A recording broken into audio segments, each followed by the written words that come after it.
Hello friends, I hope you are doing great. और spoken English advance structure series में आप सभी का स्वागत है। तो आज के वीडियो में मैं आपको एक फ्रेज़ बताने वाला हूँ, एक बहुत ही इंपॉर्टेंट फ्रेज़ जिसकी हेल्प से आपकी स्पोकन इंग्लिश में बहुत ज़्यादा इंप्रूवमेंट आने वाली है। So let's start the video. So आज की जो वीडियो है उसमें मैं आपको बताने वाला हूँ एक बहुत ही आउटस्टैंडिंग फ्रेज़। वो है कि answering the call of nature. ठीक है, इसका क्या मतलब होता है पहले इंग्लिश में समझ लेते हैं। मैं आज हिंदी नहीं बताने वाला आपको, मैं आपको समझाने वाला हूँ बहुत अच्छी तरीके से इंग्लिश में। ठीक है, तो answering the call of nature is often a phrase used to refer to relieving oneself of bodily wastage, यानी बॉडीली जो वेस्टेज है उसको रिलीव करने के लिए उसका यूज़ किया जाता है, उसको निकालने के लिए, ठीक है, मुक्त करने के लिए। तो बॉडीली वेस्टेज क्या क्या हो सकता है?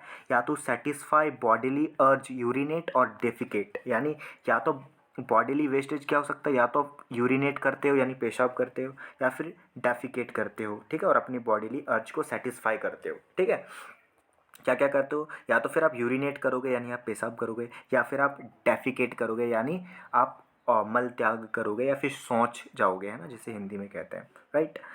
और इसको अगर मैं मीनिंग अगर अच्छे से देख लेता हूँ, इसको कंक्लूड करता हूँ, है ना। तो if you answer the call of nature you go to the toilet, आप टॉयलेट जाते हो। ठीक है, जब भी आप नेचर कॉल को आंसर करते हो उसका मतलब है आप टॉयलेट जाते हो। अब क्या करने टॉयलेट जाते हो? या तो आप यूरिनेट करने जाते हो, या फिर थोड़ा सा, या तो आप यूरिनेट करने जाते हो या फिर डेफिकेट करने जाते हो। पता आपको ही है, किसी को नहीं पता। ठीक है, जैसे या तो आप सूसू करने जाते हो या फिर पॉटी करने के लिए जाते हो टॉयलेट, इसकी हिंदी यही होती है। ठीक है, सूसू या पॉटी करने टॉयलेट जाना, लेकिन पता आपको ही है कि आपको कहाँ जाना है, या तो सूसू या फिर पॉटी, दोनों के लिए यूज़ कर सकते हो। ठीक है, एग्जाम्पल्स क्या है, कुछ एग्जाम्पल्स देख लेते हैं, इससे क्लियर हो जाएगा पूरी तरीके से। ठीक है, इसको मैं इसमें करता हूँ। ठीक है, एग्जाम्पल्स जैसे I must answer the call of nature, यानी मुझे नेचर का कॉल का आंसर करना चाहिए। मान लो आप कोई काम कर रहे हो, आप नेचर के कॉल को कंट्रोल करने की कोशिश कर रहे हो। नेचर के कॉल मतलब या तो सूसू या फिर पॉटी, दो ही चीज़ें हो सकती है। ठीक है, पता आपको है क्या है ना। तो आप कंट्रोल करने की कोशिश कर रहे हो, लेकिन आप बोल रहे हो कि I must answer the nature's call, यानी मुझे नेचर्स कॉल को आंसर करना चाहिए, है ना। थोड़ा मतलब ऐसा मुझे कंट्रोल करने की कोशिश नहीं करनी चाहिए, आप ये बताने की कोशिश कर रहे हो। ठीक है, अब दूसरा क्या एग्जाम्पल है, he went to the bathroom to answer the nature's call, यानी वो बाथरूम गया क्या करने? आंसर करने, नेचर्स कॉल को आंसर करने। अब नेचर का कॉल क्या क्या क्या हो सकता है? या तो सूसू या फिर पॉटी। या तो फिर आप क्या करते हो, या तो आप सूसू करते हो या तो आप पॉटी करते हो। ये दो चीज़ आप कर सकते हो नेचर कॉल में। ठीक है, तो पता आपको ये क्या करते हो, आप क्या करना चाहते हो, मतलब, है ना, आपको क्यों नेचर्स कॉल को किस लिए कैसे आंसर करना है।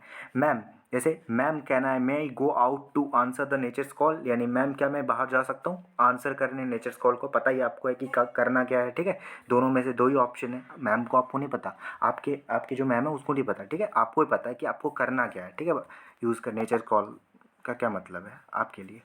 सो अब और चौथा चौथा नहीं कितना चौथा एग्जाम्पल है कि can I answer the call of nature, यानी क्या मैं आंसर कर सकता हूँ कॉल नेचर, मतलब द कॉल ऑफ नेचर, यानी कि नेचर के कॉल को मैं आंसर कर सकता हूँ, यानी क्या मैं सूसू या पॉटी करने जा सकता हूँ। पता आपको ही है लेकिन आप ये बोल रहे हो। ठीक है, I can't control natures call, यानी मैं नेचर्स कॉल को कंट्रोल नहीं कर सकता, यानी मुझे सूसू आई है, मुझे पॉटी भी या कुछ आई है, आपको ही पता है क्या आई है आपको, है ना, तो मैं कंट्रोल नहीं कर सकता। ठीक है, तो ये इसका मीनिंग है और आई होप आपको समझ में आ रही है। तो इस जब भी आपको ये बोलना है कि मुझे आंसर करना है नेचर का कॉल का, यानी आपको क्या करना है, या तो आपको पॉटी या फिर आपको शूशू, दोनों में से कोई एक चीज़ आपको करनी है। आपको ही पता है कि आपको क्या करना है। ठीक है, इवेंचुअली इसका मतलब होता है आप टॉयलेट जाते हो। ठीक है, क्या करने आपको पता है। सो अगर आपको वीडियो पसंद आई है तो ऐसे ही छोटे मोटे वीडियोस मैं बनाता रहता हूँ, बहुत ही यूज़फुल वीडियोस। तो इसके लिए सब्सक्राइब जरूर कर लेना चैनल को। अगर वीडियो पसंद आई है तो वीडियो को लाइक करना, शेयर करना उनके साथ जिसे पॉटी और शुशु से रिलेटेड इंग्लिश नहीं आती, और एक प्यारा सा कमेंट ज़रूर करना कि वीडियो कैसी लगी एंड किस टॉपिक पे वीडियो बननी चाहिए next video. Thank you so much for watching the video.